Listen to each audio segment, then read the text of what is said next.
আপনাদের এখানে থেকে, সুতরাং আপনাদের প্রতি আমার দুর্বলতা থাকবে। আমি সনটা বলি, 1978 সালে আমি ফার্স্ট ইয়ারে পড়িতাম মাত্র।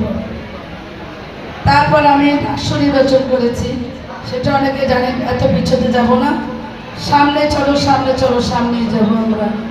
আমি একটা শুধু বলবো আমার বোনদের জন্য, আমার মেয়েদের জন্য, যে ওনাদের যে ছাত্রীনিবাস, কারণ আমি শামসুন্নাহরের ছাত্রী ছিলাম, এই জন্য আমার ছাত্রীনিবাসের প্রতি একটু দুর্বলতা আছে। আমি চাই আমার এই ছাত্রীদের জন্য খুব তাড়াতাড়ি যেন ওনাদের সমস্যাগুলোর সমাধান হয়ে যায়।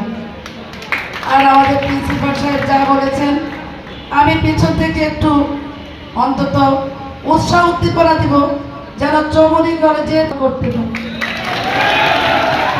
এটা আমার বিশেষ অনুরোধ থাকবে প্রধান অতিথির কাছে, এবং সেই সময় আমার ভাইরা যারা আছেন সবাই সহযোগিতা করবেন। আমি চাই, আমরা চাই সবসময়। আরেকটা কথা বলেছেন, আমরা প্রতিহিংসা থাকলে কিন্তু কোনো কাজ করতে পারবো না, মিলেমিশে কাজ করবো। সবাইকে ধন্যবাদ। আসসালামু আলাইকুম। খুদা হাফেজ।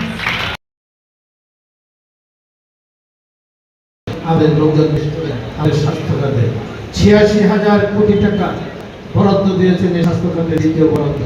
ইনশাআল্লাহ আমাদের স্বাস্থ্য খাতের এবং ফ্যামিলি কার্ড, কৃষি কার্ড, এরা বিদেশে আছে তাদের এই কার্ডগুলো বলতে চান, আমাদের আবার কার্ডটা আমরা একটু পাবো। উনি বলেছেন নোয়াখালী জেলা বাংলাদেশের সবচেয়ে ধনী জেলা, আর উপজেলা নাকি বাংলাদেশের সবচেয়ে ধনী উপজেলা। আপনারা একটু পরে যেহেতু তকমা লেগে গেছে নোয়াখালী ধনী জেলা, ধনী উপজেলা হিসাবে, আমাদের সিরিয়াল করে আমরা নিজেরাই আমাদের সব কিছু ঠিকঠাক করে দেবো। করে যারা পরীক্ষার্থী আমরা চেষ্টা করবো সকল ভালো পরীক্ষা দিয়ে তারা যেন তাদের পরিবারের উপকার করে, এবং তারাও যেন আগামী বাংলাদেশের চাকরি তারা যেন করতে পারেন। এই বলেই আমি আমাকে আমন্ত্রণ দেওয়ার জন্য ওদেরকে ধন্যবাদ দিয়ে, শিক্ষক মহলের ধন্যবাদ দিয়ে, প্রাক্তন ছাত্রদের সবাই এবং ছাত্রের কাছাকাছি তাদেরকে আমি আমার বক্তব্য এখানে শেষ করছি।